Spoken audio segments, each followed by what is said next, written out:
Good evening, everyone. I just wanted to come by in and talk to you about my shenanigans in my kitchen and around my house today. We had a busy day today. I started late, got my shower in late um, because I wanted to spend some time outside with my dog.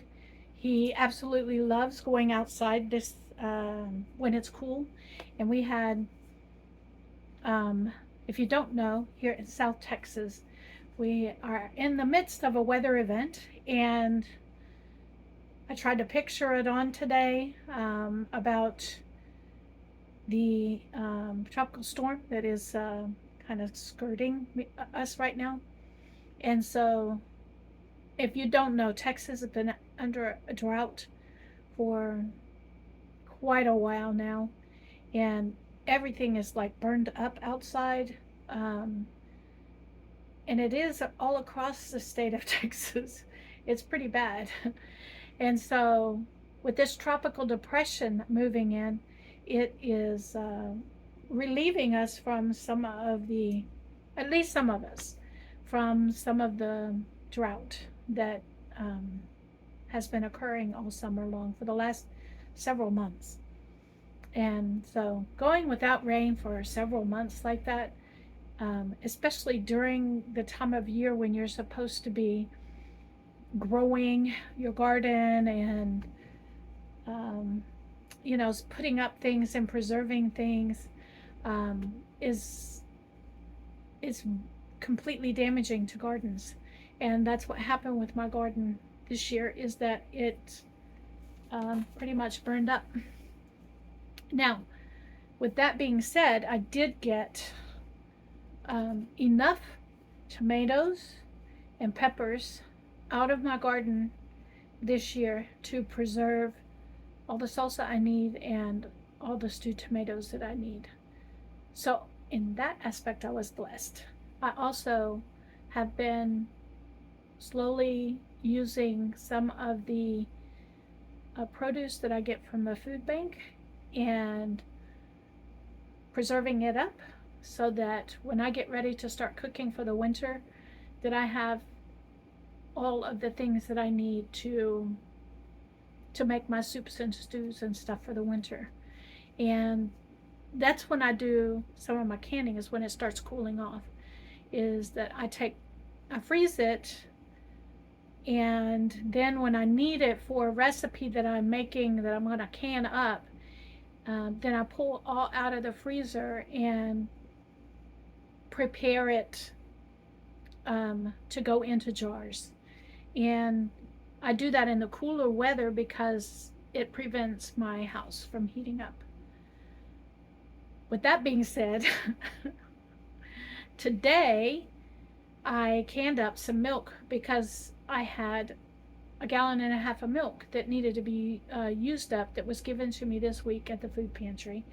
And so when I'm given things from the food pantry, I don't want to waste it. And so I preserve it if I can. And one of the ways that I preserve milk, you can freeze milk. That's one way to preserve it. But I don't have the freezer space. And so with me only having a little tiny box freezer plus the freezer that's on my refrigerator, I limit the things that I do put in my freezer. And milk is not one of them.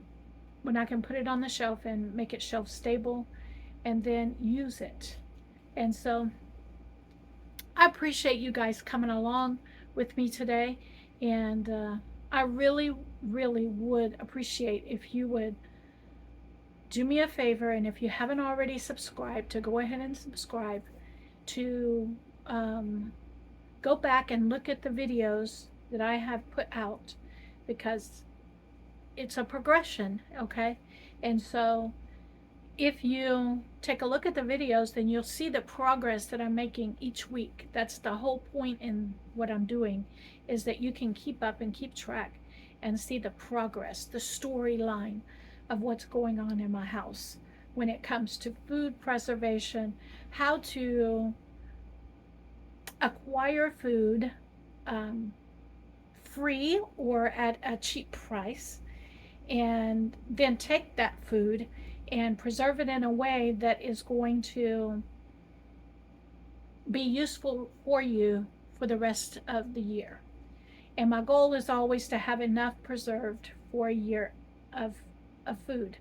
So not only do I eat what I get fresh, but I also preserve enough for a year if I can. And so I just wanted to tell you guys, God bless you, and keep your chin up. And those of you that are watching me that are seniors like myself, I hope this encourages you to remain active and be creative and find new ways to fill your time after retirement. That's a challenge that I'm having right now because I was such a busy person when I was working, and I was working many hours.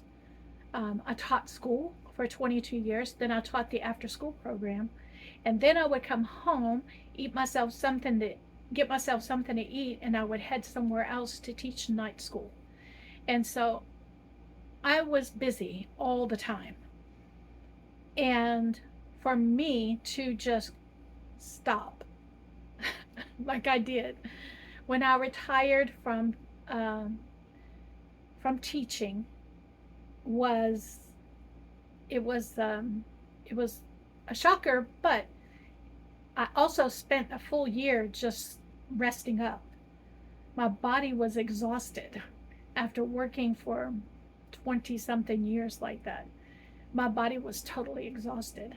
And so I spent a year just basically resting up. And after a year, I gave myself that year. And after a year, I told myself, you got to get yourself back up and busy, because if not, you're going to end up in a place where you're not going to be able to move, and you're going to end up with people taking care of you at the age of 60, 65, and you don't want that. um, that's not why you worked your entire life.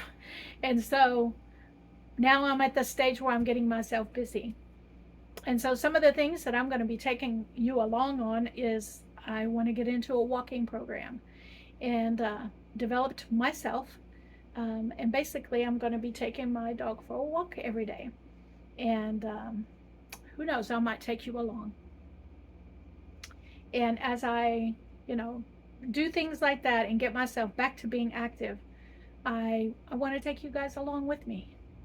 So you guys have a blessed day, and I will see you on the next episode.